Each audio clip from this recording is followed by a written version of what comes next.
Bueno, entonces vamos a empezar a hablar del método máximo de verosimilitud, ¿sí? Y para presentarlo vamos a partir de un ejemplo bien básico, ¿sí? Después vamos a ir variando y aumentando la complejidad y podemos llegar a una definición, pero vamos a un ejemplo muy sencillo en el que yo tengo una muestra aleatoria de tamaño 3 y una distribución de Poisson de parámetro lambda, es decir, la muestra es de tamaño 3, no lo voy a hacer para un n genérico, después lo podemos pensar como es para un n en general.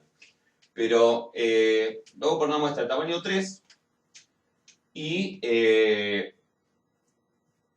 una distribución de Poisson de parámetro lambda, donde el lambda es desconocido y obviamente es un valor positivo, como siempre, para el valor de lambda. ¿Sí? Ese es el espacio paramétrico.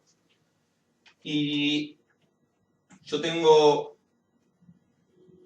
la muestra, ¿sí? Tomé la muestra. ¿Qué sería tomar una muestra de una distribución de Poisson? Bueno, depende del fenómeno que esté midiendo, pero vamos al ejemplo típico, no sé, cantidad de llamadas que entran en un call center en un determinado periodo de tiempo, por ejemplo, no sé, entre las 9 y las 9 y 5 de la mañana. Elijo de, no sé, de todo el año pasado, o de todos los del último tanto tiempo, de una cierta población, elijo una observación. ¿Sí? Elijo un día en particular y me fijo cuántas llamadas entraron entre las 9 y las 9 y 5. Entraron 2. Elijo otro día al azar y veo cuántas entraron entre las 9 y 9 y 5, 7. Y otro día entraron 3.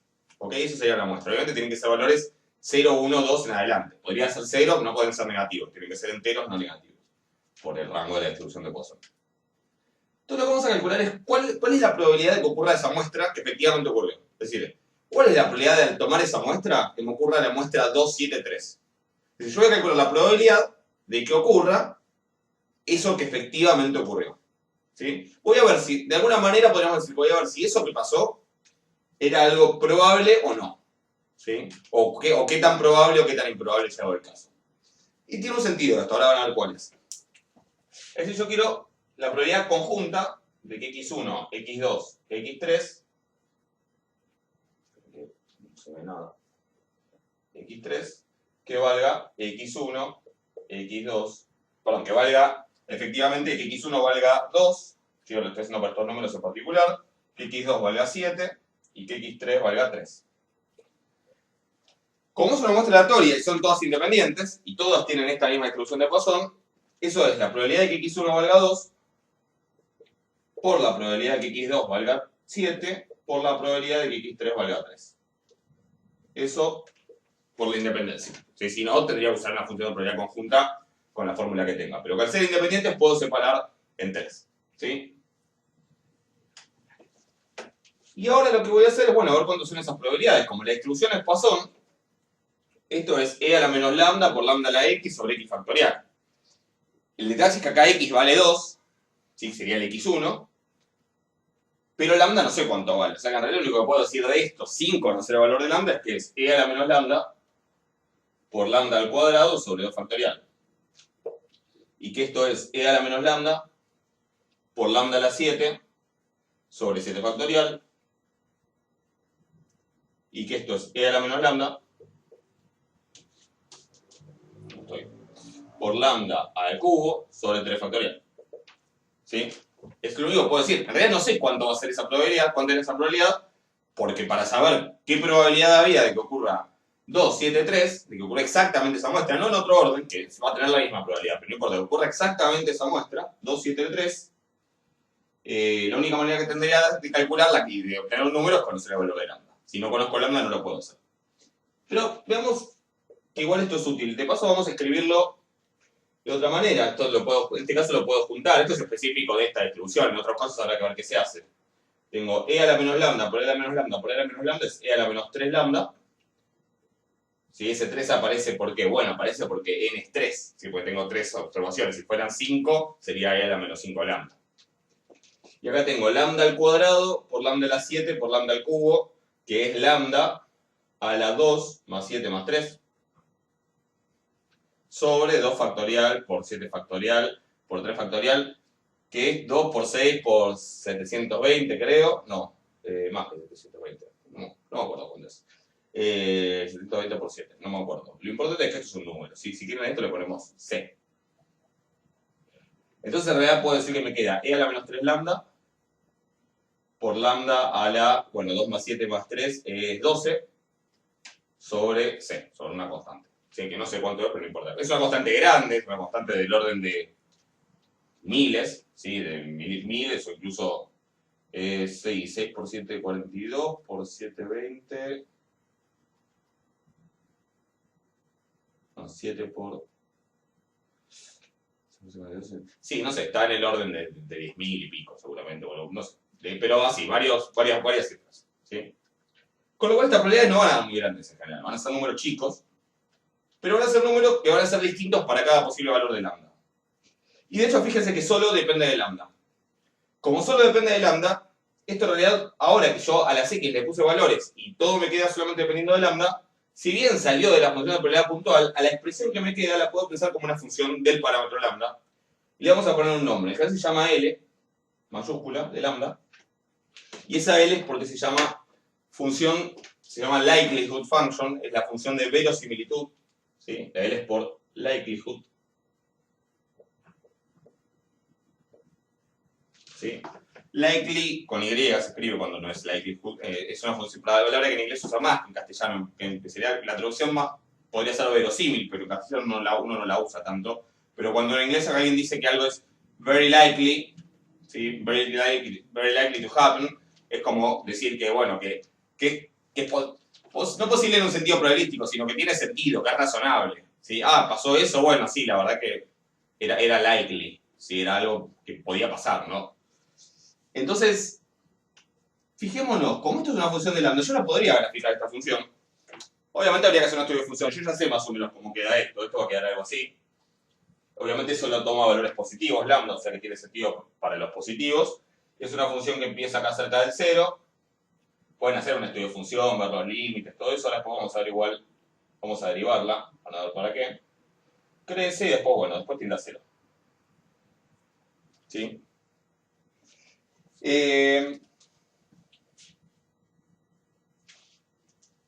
Esa es la función, sería el gráfico de esta función de verosimilitud, para el caso particular de una muestra de tamaño 3, de una distribución de Poisson, que dio los valores 2, 7 y 3 en ese orden, específicamente eso.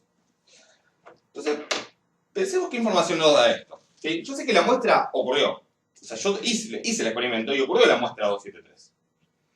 Yo no sé cuánto es lambda y según cuánto sea lambda varían los valores de esta función de verosimilitud. ¿Sí? Varían esas probabilidades que me da esta función de verosimilitud. No sé cuál es el valor, ahora después podemos ver cuál es el valor más alto que alcanza, pero no va a ser un valor muy grande probablemente porque estoy dividiendo por un número bastante grande. Pero de todas maneras, este número es 10 veces más grande que este número, por ejemplo, ¿no? Entonces, por ejemplo, supongamos que yo supiera que lambda es o bien este valor, porque supongamos que tengo algún tipo de información que me permite asegurar que lambda es o bien este valor, llamémosle lambda 0, o bien este valor, llamémosle lambda 1. ¿Sí? Ese lambda 1, la función de verosimilitud toma este valor. Y el lambda 0 toma este. ¿Sí? Esto es L de lambda 1 y esto es L de lambda 0. Fíjense qué significan esos dos valores. A mí lo que me dice esto es que si el valor de lambda es lambda 0, la muestra que yo efectivamente obtuve, algo no que podría pasar, algo que efectivamente pasó, tenía esta probabilidad de ocurrir. Y que si lambda es lambda 1, esa muestra que ocurrió, que yo la observé efectivamente, que es un hecho que sucedió, en realidad sucedió y tenía esta probabilidad de ocurrir. ¿Sí? Tal vez muy chica igual, ¿sí? Porque tal vez son todas muy chicas esas probabilidades, pero bastante más alta, tal vez 2, 3, 4 veces más alta, ¿sí? O tal vez, no sé, es el cuádruple esta que esta. Entonces yo tengo que decidir a la hora de estimar, no con total certeza, esto desde ya, ¿no? Si yo pudiera encontrar el valor con certeza, no se llama estimar, se llama averiguar, sería averiguación puntual, no estimación puntual. Obviamente esto no va a tener certeza, pero si tengo que tomar una decisión y decir, bueno, ¿qué valor de lambda voy a asumir que es? ¿Lambda 0 o lambda 1? Si seguro, si es uno de esos dos. Y bueno, si yo obtuve esta muestra, si esto efectivamente ocurrió, voy a tirarme a pensar que ocurrió porque tiene una probabilidad más alta de ocurrir, no una probabilidad muy baja. ¿Se entiende? O por lo menos entre las dos opciones que tengo, elegir el valor de lambda que le asigna una probabilidad más alta. Porque yo no voy a ir por la vida pensando que las cosas ocurren a pesar de que eran recontra improbables. Voy a pensar que las cosas ocurren porque tenían chance de ocurrir. No quiere decir que los hechos muy improbables no ocurran. Lo que estoy diciendo es que las cosas que efectivamente ocurren, yo no puedo asumir porque siempre que ocurrieron, porque, por lo menos no en un primer, no en una primera, en un primer análisis. A lo mejor después puede ser que el análisis me llegue a ver que efectivamente ocurrió y que efectivamente era muy improbable, pero igual ocurrió. Hay una frase en inglés que resume esa noción que es shit happens. No sé si la escucharon alguna vez. Que sí, las cosas muy improbables pueden ocurrir. Pero no voy a asumir, no voy a ir por la vida suponiendo que, que algo que efectivamente ocurrió siempre, no, y asumir de entrada que ocurrió a pesar de que era muy improbable. No, voy a asumir que si ocurrió es porque tenía chances de ocurrir. Entonces, entre esas dos opciones, claramente voy a elegir esta. Yo voy a elegir lambda 1 como estimación puntual. ¿Se entiende? ¿Eso me quiere decir que yo voy a estar seguro de que lambda toma ese valor? No. Pero si tengo que elegir entre los dos, voy a elegir este. Y ahora, la extensión razón, si me crecieron eso, si lo aceptaron, la extensión natural de eso sería decir, bueno, pero si en realidad puedo elegir entre cualquier valor de lambda mayor a 0, no, entre esos dos, ¿cuál elijo? El bueno, elijo el que me dé la máxima verosimilitud. Ese que da el máximo valor de la función de verosimilitud es el que se va a llamar el estimador de máxima verosimilitud de lambda. O en este caso, que ya me da un número, podríamos hacer la estimación por máxima verosimilitud del parámetro lambda. ¿Se entiende? Vamos a hacer la cuenta, a ver cuánto es esa estimación por máxima verosimilitud, pero básicamente, ahora después lo vamos a generalizar a una muestra genérica, etc. Pero la idea es que el estimador de máxima verosimilitud lo vamos a definir de tal manera que maximice la función de verosimilitud. ¿Y qué es esa función de verosimilitud? Va a ser la función de probabilidad puntual de la muestra conjunta o de densidad conjunta, en el caso que sea una distribución continua. Obviamente ahí más la interpretación es un poco más fina porque ya no son probabilidades, son densidades, pero lo mismo. Voy a suponer que si ocurrió es porque estaba en una zona de alta densidad, no en una zona de baja densidad. Y el estimador de máxima verosimilitud va a ser el que le dé el valor del parámetro en el cual se alcance el máximo de la función de verosimilitud. ¿Cómo se va a buscar ese máximo? Bueno, en muchos casos, ¿sí? Básicamente cuando el espacio paramétrico sea un conjunto abierto, alcanza con derivar la función. Si la función es derivable, si el espacio paramétrico es abierto y la función es derivable en todo el dominio, alcanza con derivar para buscar los puntos críticos y después o bien usar un criterio de segundo orden o bien analizar el crecimiento y el crecimiento de la función usando la derivada primera para decidir dónde está el máximo absoluto. Si fuera derivable pero estuviera en un intervalo cerrado, también podría estar en los extremos. Eso es algo que pasa. Resumen muy rápido de cómo encontrar extremos de funciones. Qué sé yo, si tengo una función en un intervalo cerrado y en ese intervalo la función es derivable, pero el intervalo es cerrado, los máximos o los mínimos pueden estar adentro, ¿sí? Si están adentro y la función es derivable, es en un punto donde la derivada vale 0, pero también pueden estar en un borde. Y entonces los bordes, eso hay que hacer un análisis un poquito más fino.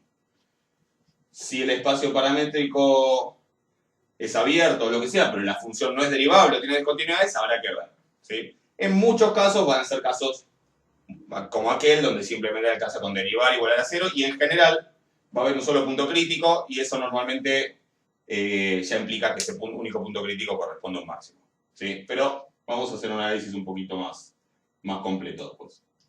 Entonces vamos a ver en particular para esta función, para esta distribución con esta muestra, cuánto da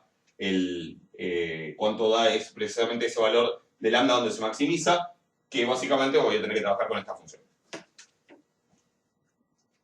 Bueno, entonces, en vez de la c dividiendo le puse como una constante que multiplica, ¿no? O sea, 1 sobre c sería lo que multiplica y es una constante que obviamente es una constante chiquita, dijimos, porque 0 es un número muy grande. De hecho, sería 1 sobre 2 factorial por 7 factorial por 3 factorial. Entonces, ¿cómo debe ser para esto? Bueno, el dominio vimos que son los reales positivos. Es fácil ver que esto tiende a 0 cuando lambda tiende a 0 y también cuando lambda tiende a infinito. Hay que tomar los límites, pero básicamente que tiende a 0 sale fácil porque esto tiende a 1 y esto tiende a 0. Y que tiende a infinito, en realidad ahí hay una determinación, pero por L'Hopital se resuelve. Y de hecho, sabemos, a la larga, la lógica, creo que esto ya lo charlamos, es la exponencial le gana siempre al polinomio, ¿no? Como regla para recordar. Después, obviamente, probar se probaría por L'Hopital, poniendo esto abajo, dividiendo como era la 3 lambda. Pero esto gana la exponencial y entonces tiende a 0 a pesar de que este haya infinito. Entonces, básicamente tiende a 0 para allá y para allá. Es obviamente una función positiva, con lo cual si tiene un solo punto crítico, ese punto va a ser el máximo. ¿Sí? Y esto vamos a ver que tiene un solo punto crítico, porque la derivada es k por la derivada de a la menos 3 lambda, que es e a la menos 3 lambda por menos 3, por lambda a la 12 sin derivar, más, puedo ponerla acá de vuelta, o la podría poner afuera con un factor común, k por e a la menos 3 lambda sin derivar, más por la derivada de 12 lambda, de lambda a la 12, que es 12 lambda a la 11. ¿Sí? ¿Cómo voy a hacer para ver cuándo eso vale 0? Bueno, primero lo voy a reescribir un poco mejor. Porque k, e a la menos 3 lambda, y lambda a la 11, porque acá tengo la 12 y acá la 11, son factores comunes. Y en el fondo me queda acá un menos 3 lambda, y acá me queda solamente el 12. ¿Sí? Entonces, ¿cuándo vale 0 esto? Bueno, esto no es 0, esto no es 0, esto no es 0 porque lambda es positivo, lo único que puede ser 0 es esto. ¿Sí? Así que me dice menos 3 lambda más 12 es igual a 0, paso para allá, paso el 3 dividiendo y me queda 12 sobre 3, que es 4. ¿Sí? Es decir, que este máximo se está casando en 4, ¿sí? Y la estimación de máxima verosimilitud, entonces en este caso, es que lambda de máxima verosimilitud es igual a 4. Digo la estimación porque no estamos dando una fórmula, no estamos dando un estimador, estamos dando un resultado. Entonces, en ese caso, prefiero decir que eso da la estimación, ¿sí? No el estimador, que el estimador sería la expresión, la fórmula en función de la muestra. Comentarios de esto. De todas maneras, puedo hacer un estudio un poco más completo del crecimiento y del decrecimiento. Fíjense que si lambda es, o sea, nosotros tenemos que en 4 la derivada vale 0, la derivada de la función de verosimilitud. Pero si estoy a la izquierda del 4, por ejemplo, si estoy en 3, o sea, desde 0 hasta 4, esto sería como por Bolzano, a la izquierda, por ejemplo, en 3, esto me da menos 3 por 3 es menos 9, más 12, o sea que es positivo la derivada, y a la derecha del 4, o sea, entre el 4 y más infinito, por ejemplo, en 5 me da menos 15 más 12 es negativo, todo lo otro es positivo, o sea que me da negativo, y eso quiere decir que la función es creciente, y después decreciente, con lo cual acá lo que hay es un máximo. ¿Sí? Esa sería una manera de concluir que efectivamente que es un máximo y un mínimo, o un punto de inflexión, por ejemplo. Y también la otra sería viendo la concavidad ahí, que sería viendo la derivada segunda. Si va la derivada segunda, esto que no está tan buena, la derivada segunda, pero bueno, se puede hacer. Al ver que es negativa, me diría que por lo menos cerca del punto, ese punto crítico, la concavidad es negativa, es decir, es para abajo la parábola, para abajo la concavidad de la función, como una parábola para abajo, digamos, en esa zona cerca. Y después, entonces, eso es un máximo relativo, pero además como es el único y después tiende a 0, es un máximo absoluto. Hay varias maneras de concluir lo mismo. Antes de generalizar esto, fíjense que este 12 que me dio era la suma de 2, 7 y 3. Y este 3 que estaba acá era el 3 del exponente de la exponencial. Que venía, que me daba un 3 porque había tres factores en el fondo. Estaba el e a la menos lambda, el e a la menos lambda, el e a la menos lambda de cada una de estas. O sea que en el fondo esto es la suma sobre n. ¿Sí? Esto en este caso coincide con el promedio, con la media muestral. ¿Sí? Y vamos a ver después en una cuenta más general que esto efectivamente es así. O sea, yo podría haber hecho la cuenta en vez de con 2, 7 y 3, la podría haber hecho con x1, x2 y x3 chiquititos, escritos en forma genérica. Y acá me habría quedado x1 más x2 más x3 sobre 3, que es el promedio de esos tres valores. ¿Sí? Se los dejo si quieren como ejercicio hacer la misma cuenta. De todas maneras, prefería ponerlo con números para que vean esto de que efectivamente cuando yo lo pienso para una muestra específica, incluso aunque lo haga en general, pero lo pienso ya ex post, una vez tomada la muestra, la función de esa expresión, de esa probabilidad puntual conjunta o de esa densidad conjunta, en el fondo es una función solamente del parámetro. ¿Sí? Por eso la escribimos como una función solo del parámetro, que es la función de verosimilitud. ¿Ok? Lo otro que les quiero mostrar es una manera digamos, de hacer más simple la búsqueda de ese extremo. Piensen que acá encontramos que el extremo está en 4. No sabemos cuánto es esa probabilidad. Si quisieran saber, habría que hacer la cuenta con lambda igual a 4 y acordándose que k era 1 sobre 2 factorial por 7 factorial por 3 factorial. Va a ser un número chiquito igual, pero no importa. De todas las probabilidades chiquititas, es la más grande, ¿sí? Entonces de ahí que se elija como la estimación.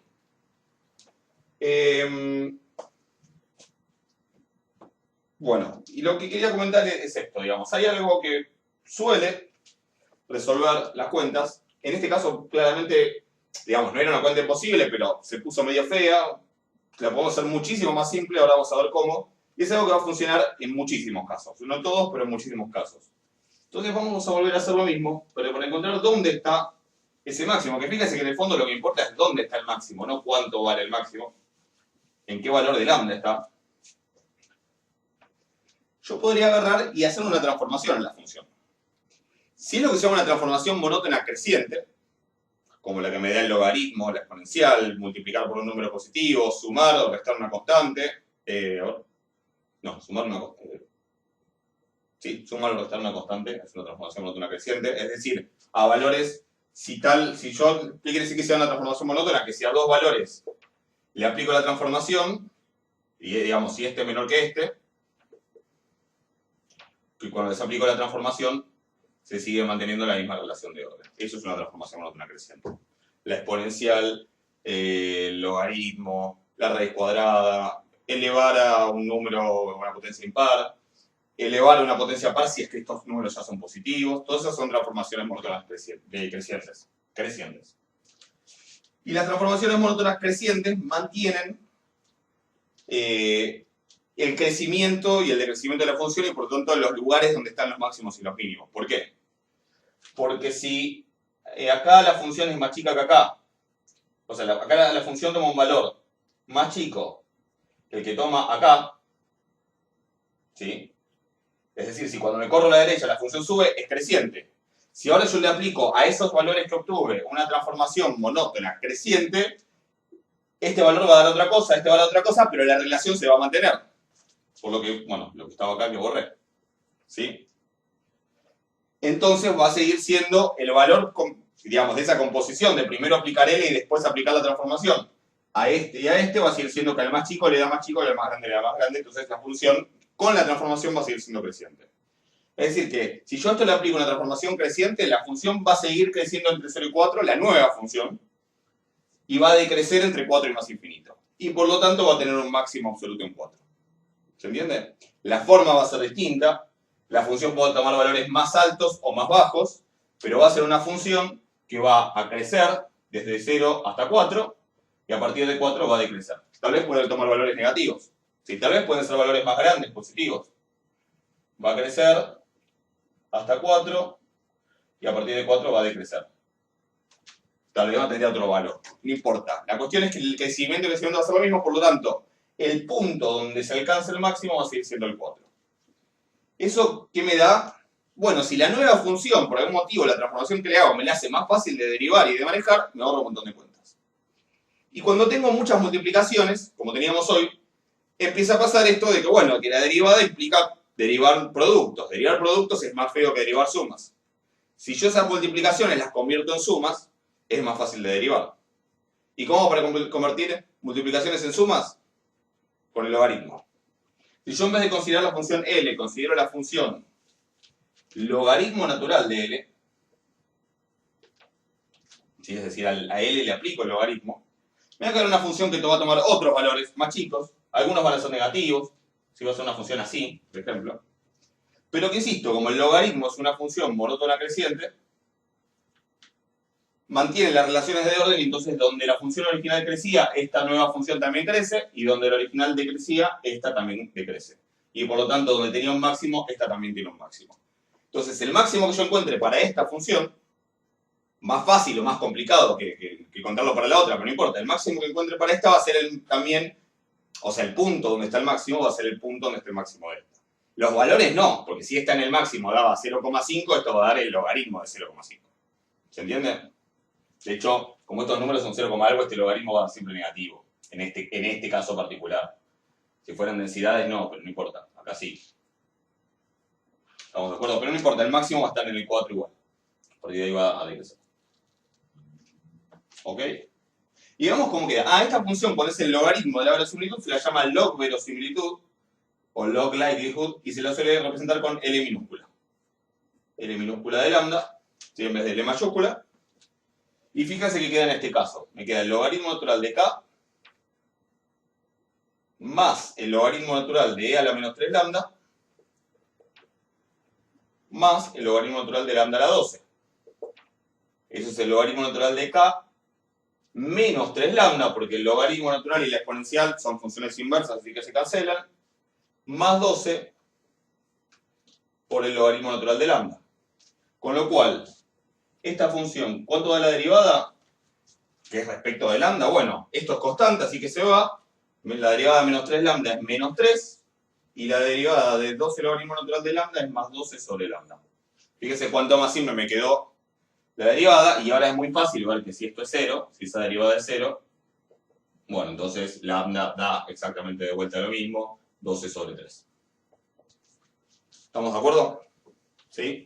Esa es la manera de, en muchos casos, hacerme más simple las cuentas para derivar la función de verosimilitud. Y vamos a ver ahora un caso más general donde es realmente muy útil, ¿sí? Donde sin eso sería bastante complicado, ¿sí?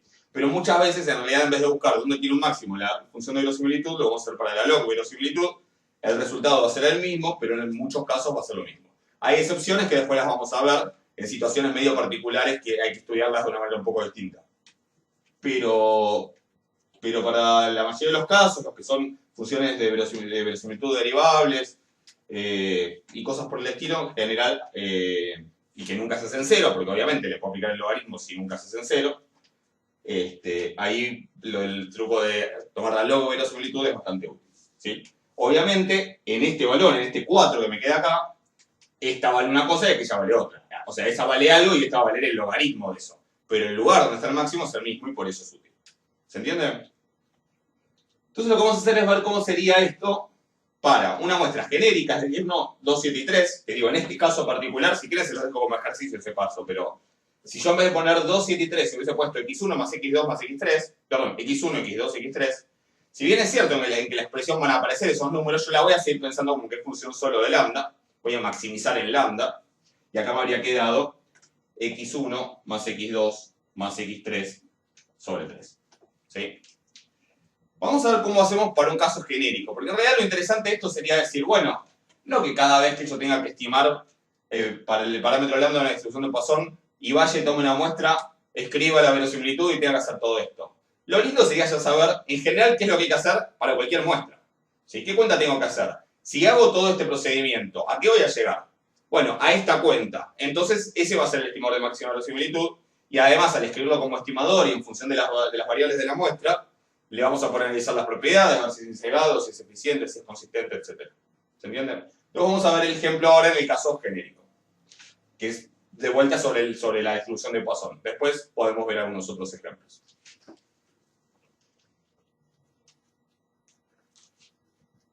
Ahora, entonces, supongamos que tenemos una muestra aleatoria, pero de tamaño n, genérico ahora, ¿sí?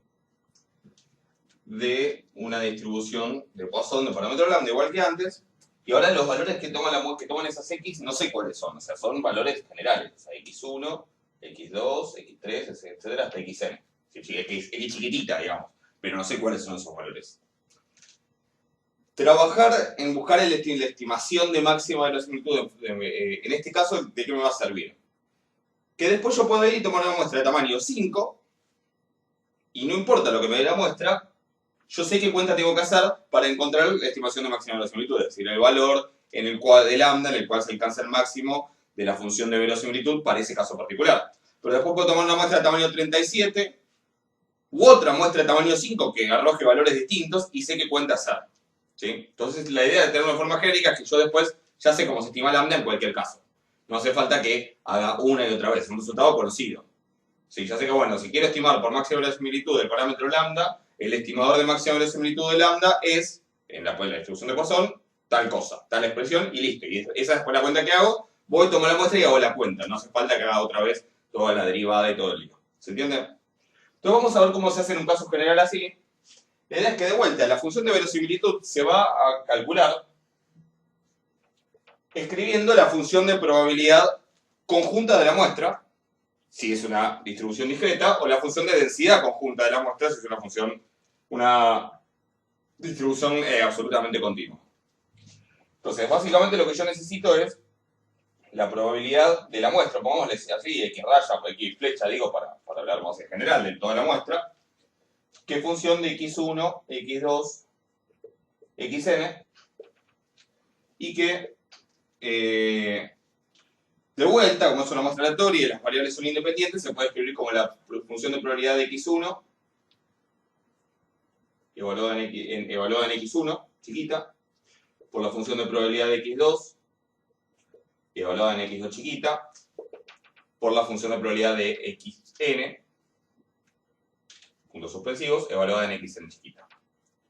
Y aclaración, estas funciones en sí son las mismas funciones. ¿Por qué? Porque todas tienen distribución de Poisson. Todas esas funciones podemos resumirlas en la función p sub x, que es e a la menos lambda por lambda a la x sobre x factorial.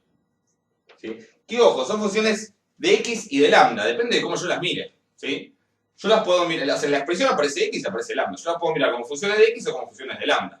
¿Sí? Por eso creo que yo alguna vez les hice esta pregunta, pero si yo les digo, tengo esta función, ¿sí? Tengo esta función, la función a por x cuadrado. Ustedes no sé si ya, creo que alguna vez pregunté esto, pero, o a lo mejor fue en otro curso, digo, ¿qué tipo de función es? Y probablemente muchos van a decir es cuadrática, es una parábola, es gráfico, etcétera, etcétera. Bueno, es una parábola, es una función cuadrática, si esto lo pienso como una función de x, ¿sí? Si eso yo lo pienso como una función de a, ¿por qué no la a la pienso como constante? Bueno, porque tenemos como una convención ya medio establecida de que la a, la b, la c tienden a pensarse como parámetros constantes, etcétera, y la x, la y y la z como variables. Pero nada me impide decir que la variable es la y que la x es un parámetro. ¿Sí? Que esto es una g de a. Si esto es una g de a, esto es una función lineal. Y x cuadrado es un número positivo, obviamente, o no negativo. Pero eso es una función lineal, es una función proporcional, una recta que pasa por el origen, etc. De hecho, tengo una opción más. Esto lo puedo pensar como una función de a y de x. Y en ese caso es una función polinómica de grado 3. ¿Sí? Porque a por x cuadrado es un monomio de grado 3, digamos. Tiene el 1 de la a y el 2 de la x. O sea, en realidad todo depende de cómo lo miro. La fórmula de la expresión va a ser la misma, pero según cómo la pienso, cómo la interpreto, va a ser una cosa o va a ser otra. Entonces, en la expresión aparecen lambda y x. Cuando yo lo pienso como función, y acá van a aparecer lambda, x1, x2, xn, cuando yo lo pienso como función de probabilidad puntual conjunta, la pienso como función de las x.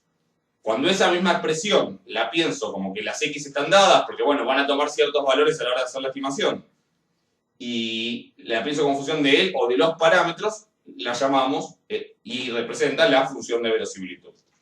¿Estamos de acuerdo? Entonces,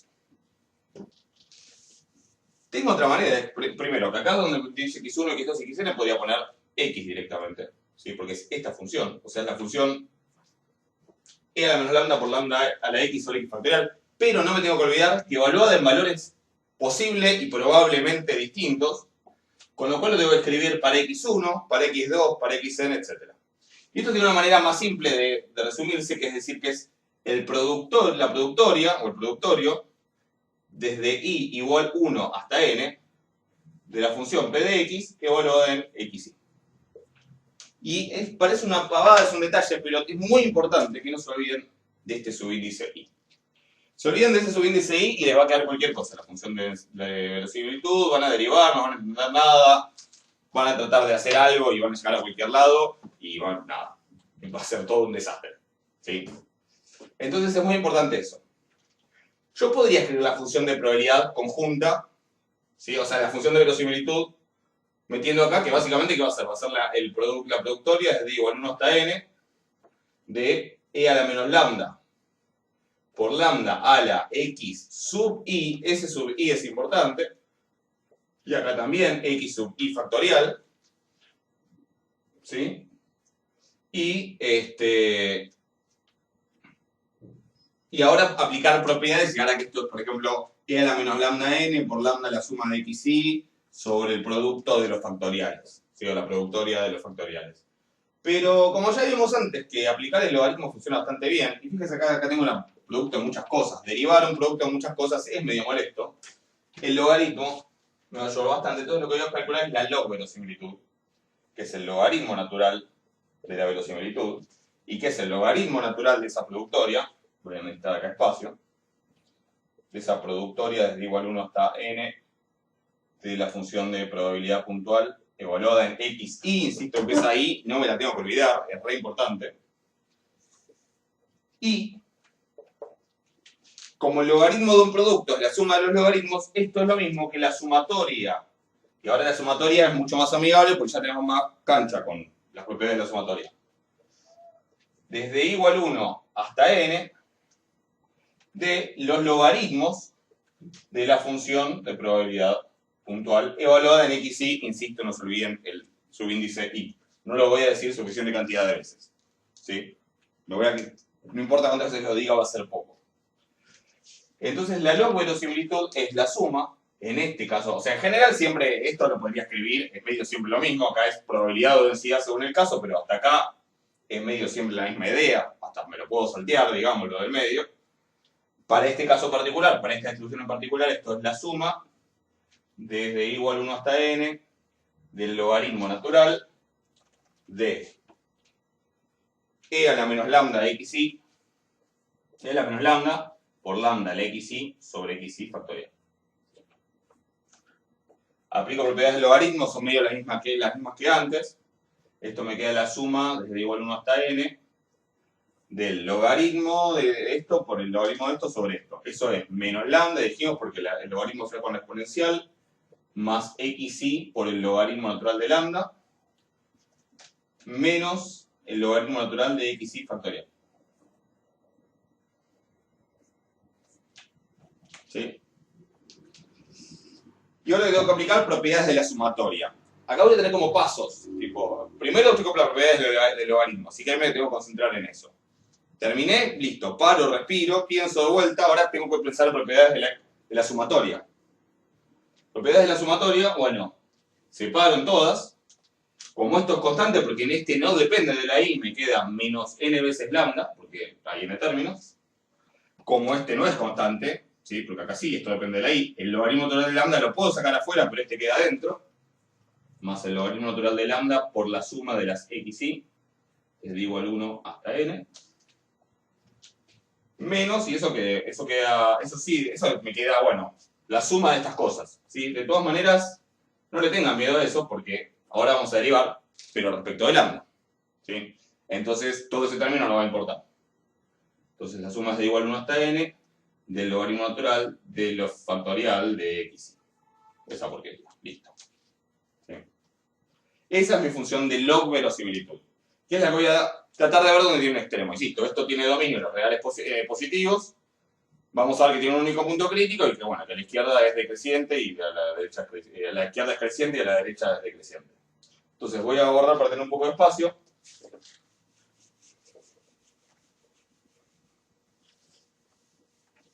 ¿Qué me queda? La derivada de la log-verosimilitud.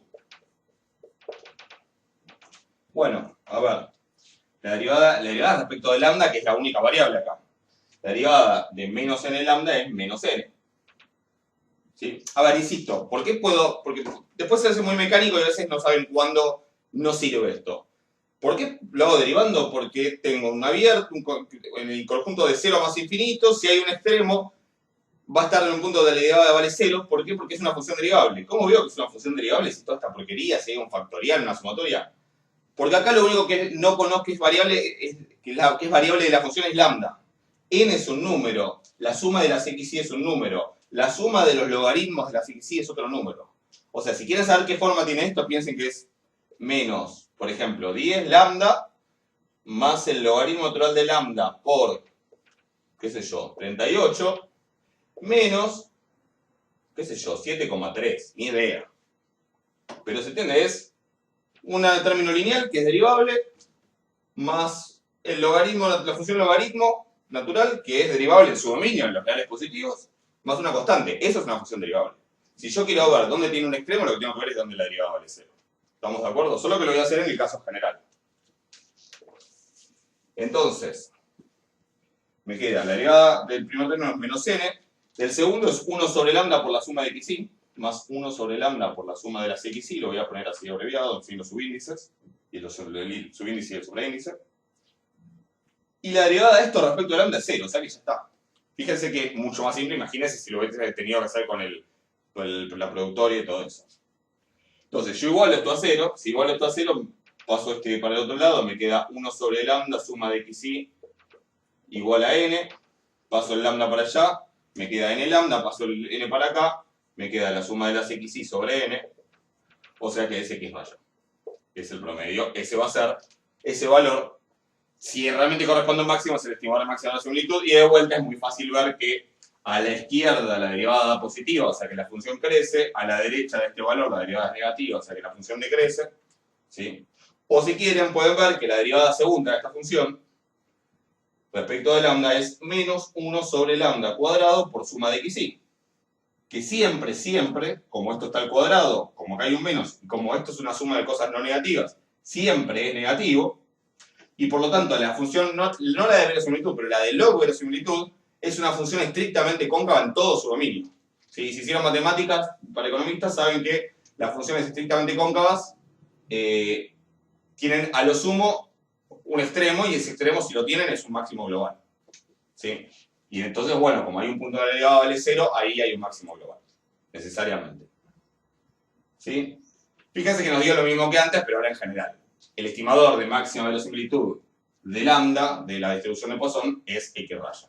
¿Sí? Y acá yo lo escribí con los valores chiquititos de las x, pero si yo quiero estudiar, lo quiero pensar como función de la muestra aleatoria y estudiar sus propiedades, lo tengo que escribir con las variables aleatorias, que son las mayúsculas. ¿Sí? X suma de xy sobre n. Y bueno, esto ya lo analizamos, sabemos que es un estimador. En este caso es consistente, es insesgado, es eficiente. Creo que no hicimos la cuenta de eficiencia, pero...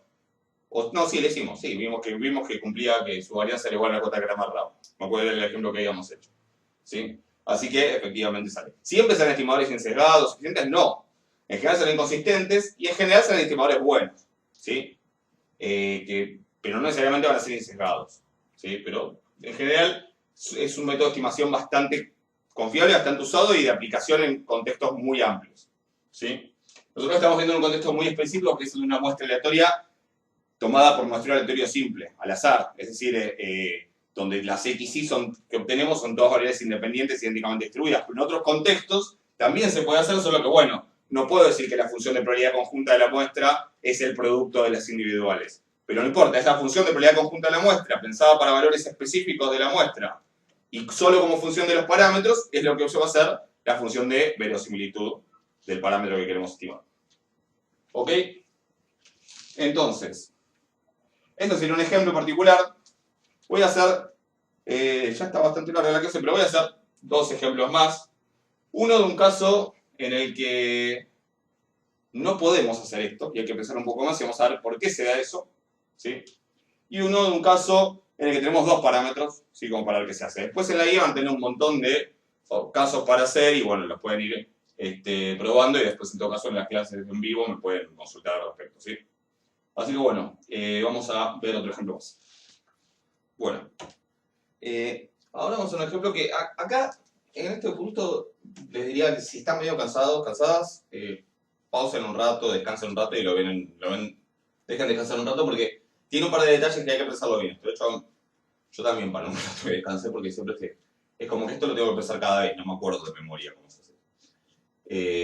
Tampoco es difícil, pero es como que hay que pensarlo con cuidado. De hecho, la idea, les sugiero que todos los videos son largos, digamos, es difícil mantener la atención en clase, más en presencial, más aún mirando a alguien que está ahí hablando de pavadas. Así que, en general, como en todos los casos calculo que deben necesitar parar, pero en este punto en particular, por ahí conviene. Si ya volvieron, o si sí, o si todavía están acá, lo que vamos a ver es el caso de una distribución uniforme donde yo sé que va de 0 a algo, ¿sí? Pero no sé hasta dónde. Y ese hasta dónde es el parámetro θ que quiero estimar. y lo quiero estimar con una muestra de tamaño n. ¿Qué cuenta hago? Bueno, podríamos pensar en un estimador de momentos, que los dejo como ejercicio si quieren. De hecho, creo que es un ejercicio de la guía, ahora que lo pienso, así que debe estar. Pero, ¿cómo sería por el método máximo de verosimilitud? Que de hecho da un resultado distinto. Bueno, tengo que buscar la función de verosimilitud, la de log verosimilitud es el logaritmo. Yo no voy a hacer toda la misma cuenta de antes, pero la log verosimilitud de θ va a ser el logaritmo natural. Ah, perdón, no, ya estoy haciendo pavada. Pensemos en la verosimilitud. La verosimilitud, ¿sí? Todavía no vimos si se puede usar el logaritmo. La verosimilitud es la función de... Acá es continua, así que va a ser acá la densidad conjunta de la muestra. En x1, x2, etcétera, hasta xn. Y como las variables son independientes, porque estamos en el caso de una muestra aleatoria, en el caso que ya dijimos que es el que vamos a estar tratando siempre, tengo... es el producto de las densidades, pero en x1, x2, xn. Si puedo aclarar abajo sub x o no, no hace falta. Tiene que es la densidad de todas las x, que ahora vamos a ver cuál es. Y eso es lo mismo que decía directamente la productoria, o el productorio, desde i igual 1 hasta n, o la productoria, de f de las xy. Insisto, no se olviden de esta i. No es f de x, no es siempre, si no sería como que es la probabilidad de obtener la muestra xxx, es decir, todos iguales, los n valores iguales. Y no, tengo que tener esta opción de que sean todos distintos.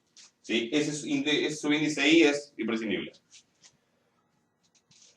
¿Qué va a hacer esto en este caso? Bueno, tengo que ver cuál era la función de densidad. Recordemos, ¿cómo es la densidad de un uniforme? Bueno, en el intervalo, si en este caso es de 0 a θ, es un valor constante. Un valor constante que es el que hace que esta área, y después acá abajo y acá abajo, que es el que hace que esta área valga 1. ¿Sí? Entonces, si esto tiene θ de longitud, la altura de esto tiene que ser 1 sobre θ. Entonces, la densidad es 1 sobre θ si θ está entre 0 y θ. Abierto, cerrado. Es medio lo mismo. Va a cambiar un poco en general. Después por ahí lo cambio. No sé, pongámoslo cerrado. Después por ahí me hace falta cambiarlo, pero igual, en realidad, por ahí tengo que hacer una aclaración adicional. Pero no importa. Y 0 si no. ¿Sí? Si cae afuera, es 0. La densidad. Entonces, ¿cómo va a ser esta productoria? Bueno, en realidad va a ser el producto de cosas así. ¿Sí? Y el detalle de esto es que no es tan obvio que queda. Porque en realidad, a ver, nosotros en el caso anterior, toda esa cuenta que hicimos tiene sentido si las xy eran valores de rango de la distribución de Poisson. Obviamente, si eran 0, 1, 2, 3, etc. Si una de las xy fuera 0,3, la probabilidad puntual iba a ser 0. Yo en este caso como que casi que ni lo aclaré. Pero en realidad lo hicimos bajo el supuesto de que obviamente las observaciones que tengo son observaciones dentro del caso de Poisson. Si una observación me da 7,3, no voy a hacer el promedio. Por más que, si tengo 7,3 y otro número, no voy a hacer el promedio de esos números porque ese 7,3 no tiene sentido por una distribución de Poisson. ¿Eso está claro? O sea, siempre estamos en el caso en el que, siempre consideramos el caso en el que las x caen dentro del rango o del soporte, según el caso, de la distribución con la que estamos trabajando.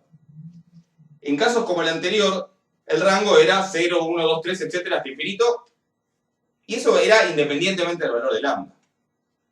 Si fuera el caso de la normal, que vamos a ver ahora después, el rango va a ser de menos infinito a más infinito, y eso es independientemente del valor de mu o décimo cuadrado o de los dos. En este caso, tengo un caso particular, y acá es donde va a haber que tener mucho cuidado, en donde, en este caso soporte, podría ser rango también si fuera una discreta, pero en este caso soporte, tengo que el soporte depende del parámetro. ¿Sí? Entonces acá no puedo decir simplemente, bueno, supongo que las xy caen dentro del soporte. ¿Por qué? Porque en el otro caso yo podría decir, si es una normal, al decir caen dentro del soporte, es decir, caen en cualquier lado. Si fuera una exponencial, decir caen dentro del soporte, quiere decir que son de 0 a más infinito. ¿Sí? Ahora, en este caso, decir caen dentro del soporte, es decir, caen entre 0 y θ. Y ahí me puede decir, entre 0 y cuánto. Y entre 0 y θ. ¿Y cuánto es θ? Y no tengo idea. ¿Sí?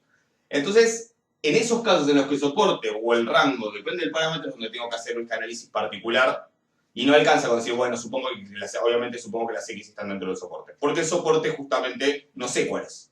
¿Ok? En realidad no sé cuál es el soporte de la distribución con la que estoy trabajando porque no sé justamente no sé, conozco tita y el soporte cambia según tita. Entonces lo que sí puedo pensar es que si todas las X, y lo vamos a escribir en varios pasos, digamos, pero si para todo XY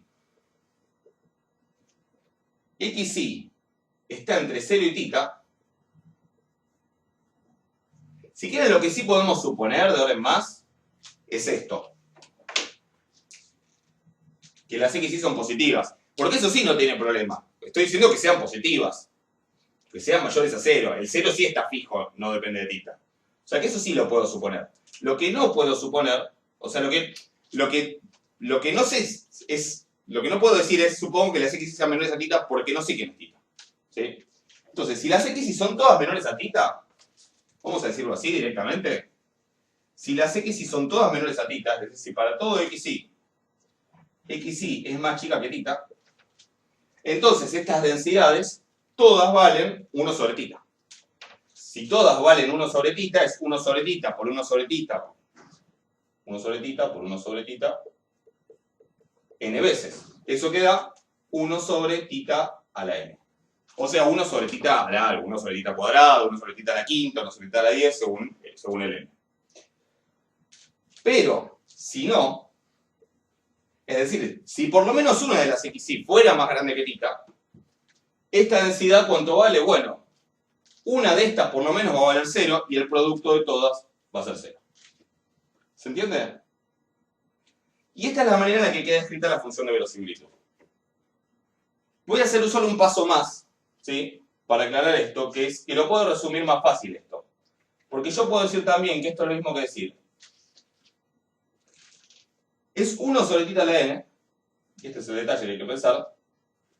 Bueno, decir que para todas las X sean menores a tita es equivalente, y vamos a aclarar, o sea, que decir que todas las XY son menores a tita es equivalente, y ahora vamos a verificarlo, a decir que la más grande de todas ellas, el máximo de esas XY, es más chico que tita.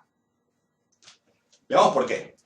Porque es verdad lo que estoy diciendo. Si son todas menores a tita, el máximo de todas esas, que quizá alguna en particular, o bueno, más de una, pero coinciden, de algunas estas que son todas menores a tita, bueno, el máximo que es una de esas también es menor a tita. Eso es por ello más claro. Y si el máximo es menor a tita, todas las otras son menores o iguales que el máximo, que es menor a tita, así que también son menores a tita. O sea que esta equivalencia, digamos, si pasa esto, y si pasa esto, pasa esto. Esto es equivalente. Si no les cierra, vuelvan a escuchar la demostración, la explicación, piénsenla. ¿Sí? Pero o sea, acá lo que puedo decir es simplemente, para resumir, en vez de que es 1 sobre n, si todas las x son menores a tita, puedo decir simplemente que es 1 sobre n si la más grande de todas las xy, el máximo de las xy, es menor a tita. ¿Ok? Si no, en realidad menor, a ver, y acá es donde digo, puede variar según cómo puse el soporte. En realidad, acá sería menor o igual, porque el soporte incluye el igual, ¿sí? No sé qué podría poner con el menor igual, ¿sí? Pero si no, también sale. Hay un mínimo detalle que tener en cuenta, pero si no, también sale. Así lo voy a poner igual, porque en realidad XY puede ser igual a tita, lo que no puede ser más grande. Si es más grande, es cuando se me hace 0. Si no, si el máximo de las XY es mayor a 0, porque bueno, ya hay una que vale 0, y entonces por lo menos una que vale 0, así que ya toda la densidad conjunta me da 0. Entonces es 0 si el máximo de las XY es mayor que tita. Y esta función, primero, no voy a usar la log verosimilitud. ¿Por qué? Porque tiene mucha importancia esta parte donde vale 0, entonces el logaritmo no le puedo hacer a 0. O sea que acá ya no voy a trabajar con la log verosimilitud, voy a trabajar con la verosimilitud. Y segundo, vamos a ver que esta función no es derivable. ¿Sí? De hecho, acá tiene una discontinuidad. Vamos a ver dónde. Porque uno diría en tita. No, tita es la variable ahora. Piensen que esto es función de tita. ¿Sí? Casi que esto lo podría escribir al revés. Podría decir 1 sobre tita n si tita es mayor o igual al máximo de las x. Sí, si quiero lo escribo así. para que por ahí quede más claro, si θ es mayor o igual al máximo de las xy, a lo mejor ahí va a ser más fácil de dibujar, y es 0 si θ es menor al máximo de las xy, porque a pesar de que uno lo piense al revés, acá la variable es θ, y esto es un número que está fijo. Una vez que yo tome la muestra, el máximo de las xy va a ser algo, ¿sí? 7,9. Entonces, va a ser 1 sobre θ a la n si θ es mayor o igual a 7,9 y va a ser 0 si θ es menor a 7,9. Entonces, cuando yo grafico la función L de θ, lo que me encuentro es que hay un valor que es precisamente este, que no sé cuál es, pero cuando tome la muestra va a tomar un valor, sería ese 7,9 que dije recién. No tiene el 8, estuve cerca de 8, pero casi, pero no. Entonces, ese valor máximo de las xy va a estar en algún lugar, va a ser un número positivo, porque sí asumo que las xy son positivas. Y lo que sé es que para los valores de θ que sean más chicos que ese valor, la densidad conjunta, entonces la verosimilitud va a ser 0. ¿Sí? Y tomo positivo porque obviamente θ supongo que es positivo. Ahora, para los xy, para los θ que sean mayores o iguales a ese valor, la función va a ser esta, 1 sobre θ a la algo. 1 sobre θ al cuadrado, 1 sobre θ a la 10. No importa, esas funciones que son, piénsenlas en x, ¿no? 1 sobre x al cuadrado, 1 sobre x al cubo. En los positivos tienen una asíntota acá y una asíntota acá. ¿Sí? Cambia un poquito la forma, pero básicamente son de esa forma. Entonces, en realidad, esta función va a venir con la asíntota ahí, va a bajar y va a ir para allá. Recién a partir de acá es donde me interesa esa función, que es que forma parte de mi función. Y va a seguir bajando y va a ir tendiendo a 0. ¿Estamos de acuerdo? Esa va a ser la función de verosimilitud. Va a ser 0. Y a partir del máximo de xy, va a ser ese pedazo decreciente de esa especie de hipérbola o hipérbola medio modificada. En teoría, por cómo la definí, acá hay un hueco y acá hay un bollo, ¿sí? Es decir, está ahí. Si hubiese definido con θ, acá este igual cambiaba y pasaba ahí, pero no importa. En este caso hay un máximo, y fíjese dónde está la máxima verosimilitud. ¿En qué valor la función alcanza el punto más alto? Ojo que todo esto no forma parte de la función, ¿no? El punto donde alcanza el valor más alto es acá. ¿Sí? En el máximo de la xy. Ese va a ser mi estimador de máxima verosimilitud. Mi estimación va a ser el valor más grande de todas las x que obtuve, de todas las observaciones que obtuve de las x. ¿Se entiende? ¿Y cómo lo veo? Lo veo en el gráfico, lo veo en la forma de la función. Lo veo en que a partir de acá la función decrece. Básicamente el detalle es ese. A partir de acá la función decrece. Si a partir de acá la función creciera y después decreciera, bueno, sí, sería acá. Pero no, a partir de acá la función decrece, entonces el valor más alto lo alcanza ahí. Si yo cambiara la definición acá, bueno, en realidad no habría un máximo, porque ahí habría un hueco y estaría acá, pero no importa, de todas maneras, en vez del máximo puedo tomar el supremo y está todo bien. Va a seguir siendo ese punto, el punto que se alcanza o casi se alcanza el máximo. ¿Ok? Ese era el detalle que quería comentar. Pero lo importante es que el máximo de la función de verosimilitud se alcanza cuando θ lo defino, lo tomo como el máximo de la xy. Entonces, esa va a ser mi estimación de máxima verosimilitud. Si yo quisiera estudiar propiedades, que no es tan fácil, pero en el apunte, en la parte de estadísticos muestrales, hay un apartado sobre el que se llama estadísticos de orden, ¿sí? Distribución de estadísticos de orden. Ahí está cómo estudiar la distribución del máximo, del mínimo y cosas por el estilo. Si yo quisiera hacer un estudio de esto, bueno, simplemente lo que hago es escribirlo con las mayúsculas. Digo, mi estimador de máxima verosimilitud es el máximo de todas las variables x. Eso tiene una cierta distribución, se puede estudiar, se le puede calcular la esperanza, la varianza y ver. Les adelanto, es asintóticamente sesgado, pero no es insesgado, es consistente, tiene buenas propiedades, ¿sí? Y bueno, y ese es el estimador de máxima verosimilitud en este caso. ¿Ok? Bueno. Quedó un poco largo ya. Ya va como una hora de la segunda parte. Vamos a ver el último ejemplo, así me queda cerradito además la clase, porque es un poco larga, la otra parte era más corta, así que vamos a ver el último ejemplo, que es el de la... O sea, esto ya está. Esto, digamos, ¿cuándo tengo que hacer estos análisis particulares y tener en cuenta esto de que tal cosa, tal otra? Bueno, cuando el soporte o el rango dependan del parámetro. esta es la condición. Si no, simplemente yo digo, supongo que las X y están en el soporte o están en el rango, pero ese rango de soporte están fijos, no cambian según el valor del parámetro, y entonces de para adelante veo cómo es la forma, veo si puedo derivarla, lo de similitud y lo de siempre. ¿Ok? O lo de siempre, lo de hoy. Entonces vamos a ver un ejemplo con dos parámetros y vamos a ver un ejemplo bien clásico que es la distribución normal. Después van a tener algunos otros por ahí, pero este es el más típico y está bueno analizarlo así como lo analizamos para el caso de momentos. Bueno, si quieren hagan otro pequeño descanso, yo voy a tratar de hacerlo conciso, pero que se entienda. Ya adelanté un poquito la escritura. Vamos a poner el caso en que tengo muestra aleatoria de tamaño n, pero de una distribución normal de parámetros muy sigma cuadrado. L ya sabemos que es la productoria de las densidades, en este caso son densidades porque es continua. Y la densidad de una normal es esta, la vamos a escribir así. 1 sobre raíz de 2 por pi por sigma cuadrado, por e a la menos 1 sobre 2 sigma cuadrado, por x menos mu, todo al cuadrado. Se puede escribir de otra manera, yo la voy a usar de esta manera. ¿Sí?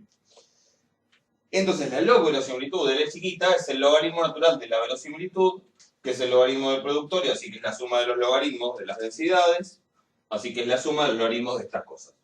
Y ahora sí trabajamos. Multiplicación se convierte en suma. Me queda logaritmo de esto más logaritmo de esto. Yo ahora me quiero ahorrar de escribir tantos pasos y llenar tanto el pizarrón porque necesito espacio para otras cosas. Logaritmo de e a la esto, obviamente me queda lo de arriba. ¿Sí? O sea que el segundo término va a ser menos 1 sobre 2 sigma cuadrado por esto. El primer término lo puedo mejorar un poco porque básicamente... Ahora, lo puedo dejar como el logaritmo de 1 sobre la raíz, pero en realidad 1 sobre la raíz es como todo eso a la menos 1, y con la raíz es a la 1 medio, o sea que es a la menos 1 medio. O sea que en realidad todo esto, si quieren, directamente acá lo cambio, es como decir 2 por pi por sigma cuadrado, todo a la menos 1 medio. Así que cuando le aplique el logaritmo, el menos 1 medio lo puedo bajar. Y me queda el logaritmo de esto. Así que sería menos 1 medio, perdón, pasa, suma, primero que nada, es de igual 1 hasta n, de menos 1 medio por el logaritmo natural de 2 por pi por sigma cuadrado, más el logaritmo de eso, que se me va a la exponencial y me queda menos 1 sobre 2 sigma cuadrado por x y menos mu al cuadrado. Y lo que es muy importante es que no se olviden, insisto, de esta i. Si se olvidan de esa i, les va a quedar cualquier cosa. En algún momento ya no van a entender nada, van a querer hacer algo y van a hacer cualquier cosa. No hay manera de que después les salga bien si se olvidan de esa i.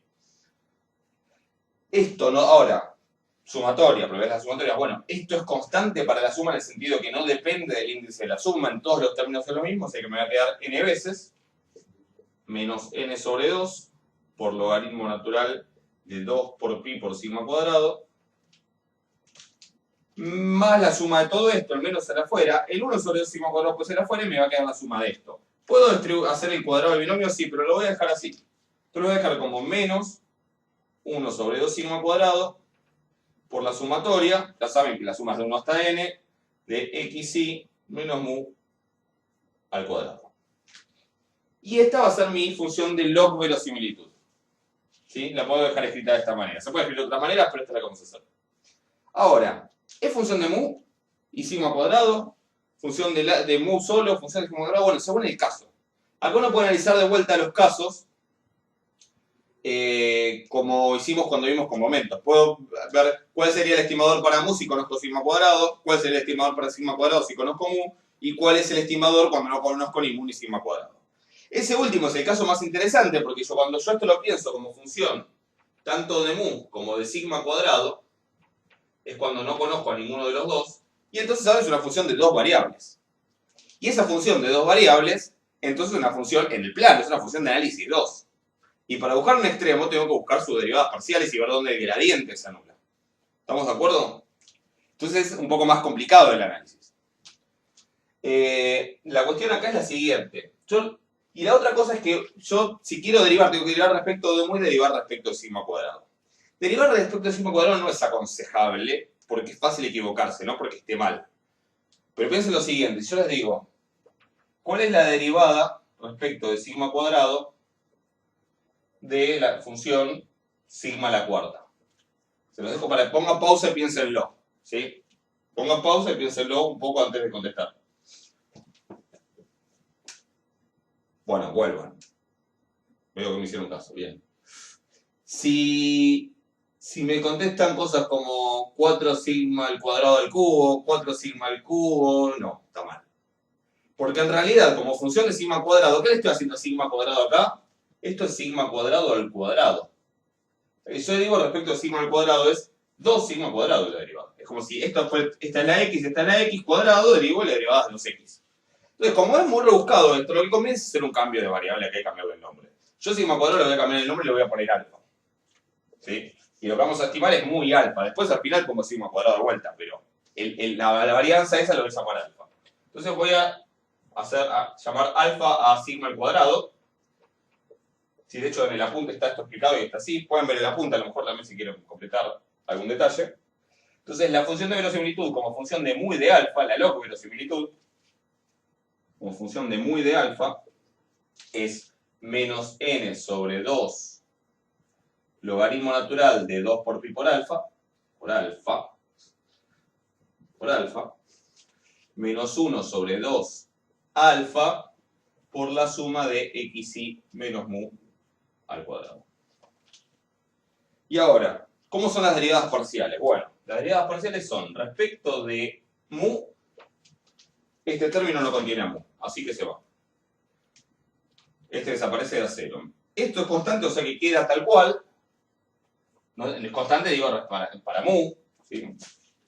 Y lo que tengo que derivar es esta suma. Esta suma tiene un montón de términos. Y en cada término de mu, bueno, pero la derivada de una suma es la suma de las derivadas. Si yo esto lo escribiera, sería x1 menos mu al cuadrado, más x2 menos mu al cuadrado, más xn menos mu al cuadrado. En cada término hago la misma derivada. ¿Cómo va a ser esa derivada? O sea que en realidad me queda la suma de las derivadas, que son 2 por xi menos mu,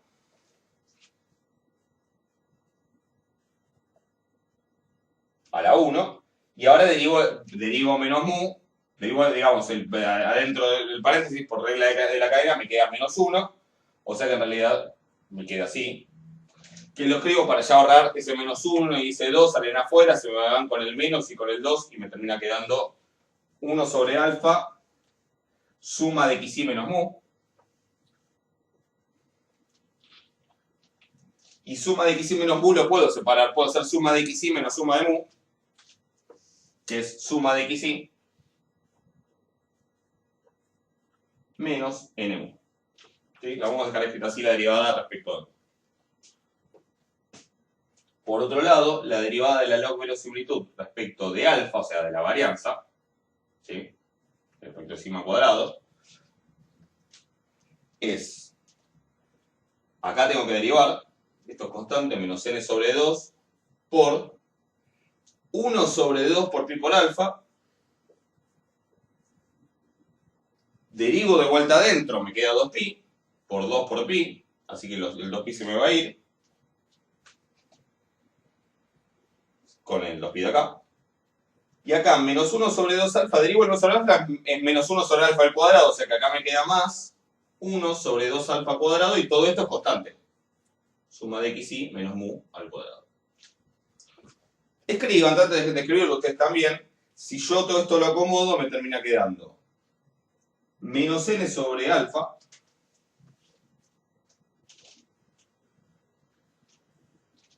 más menos n sobre 2 alfa, perdón.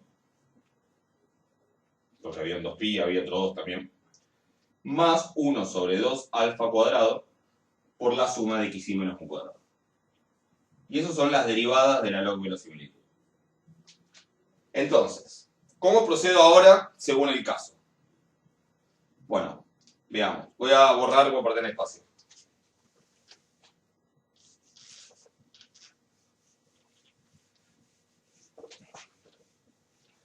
En el caso que sería el que hoy habíamos llamado C, el caso de que no conozco ninguno, o caso 3, caso I. El caso que no conozco ninguno, básicamente tengo que igualar las dos a 0.